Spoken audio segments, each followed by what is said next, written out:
guys, welcome to Inventor's Workshop. Today we're going to be talking about Rube Goldberg. Rube Goldberg was a really creative guy. He was born July 4th, many years ago.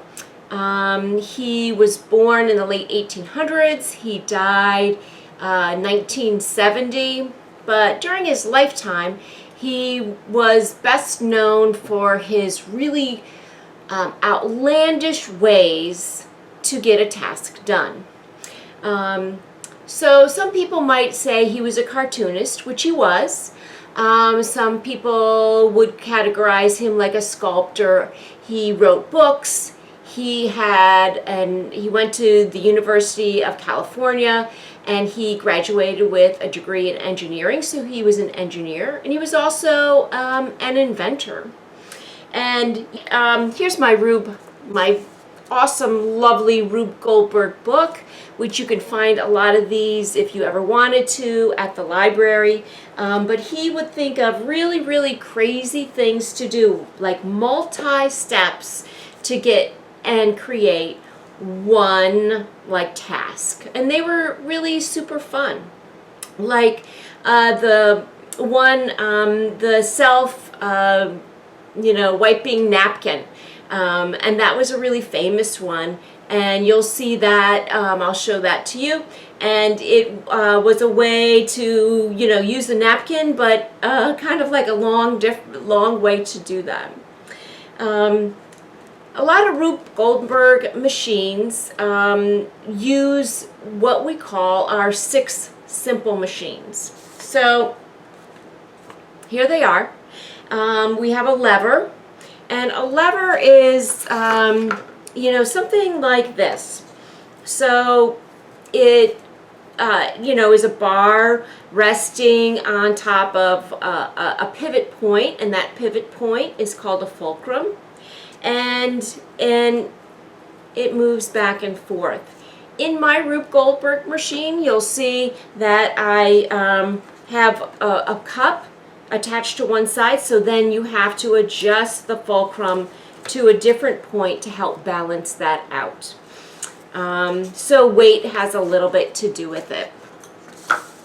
A screw is also another simple machine.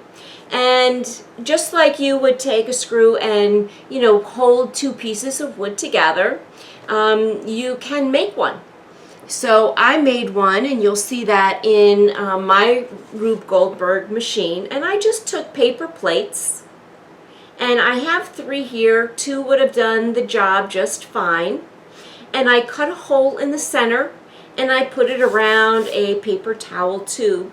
And then it shoots out, and I want it to go into a certain direction, so I just taped this toilet paper tube to it.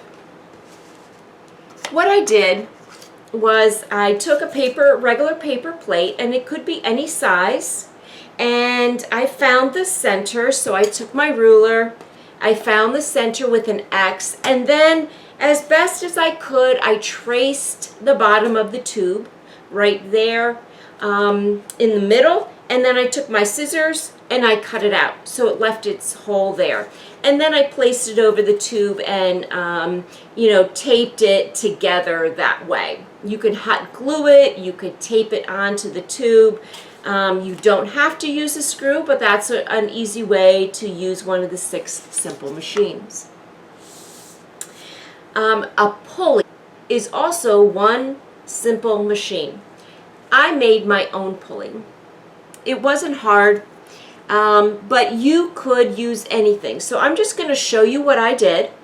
I took a cap, I think it was to a coffee can or something, and it's inside, and then I just put the outside there and glued them on, hot glued it on. These are pipe cleaners, and in the middle was like when we did the last pinball machine. I used a skewer, barbecue skewer, just a wood one, and I just broke it off, and these are pipe cleaners holding it up.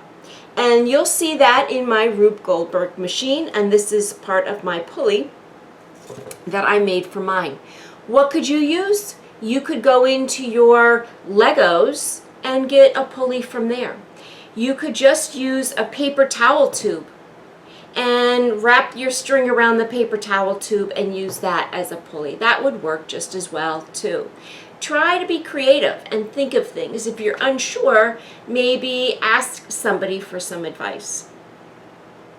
All right, so an inclined plane. An inclined plane, super easy. Anything that goes at an angle. So you might have seen, let's say, landscapers. They take their equipment down from the truck and it's an inclined plane, and then they just push it up and they bring it to the truck.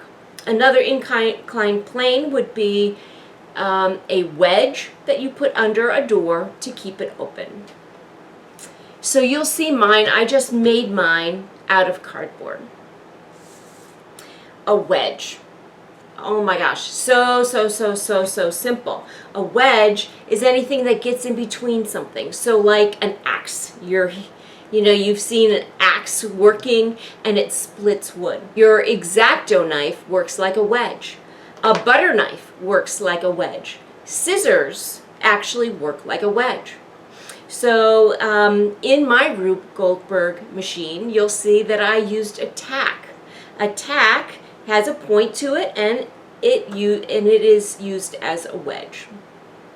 And lastly, a wheel and axle. I suppose the pulley could be like the wheel and axle, and you also will see that I put a little car, a Lego car, that my son had made many years ago, and I put that into my Rube Goldberg machine. So what I want you to do this week is have a lot of fun. Try to incorporate all of the 6 simple machines if you can.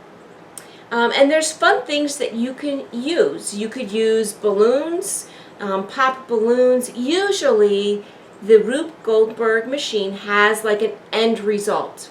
So let's say it might turn off a light. It might fill the dog bowl. It might water a plant. Mine popped a balloon, but yours doesn't have to. It could do any number of tasks that you want it to do.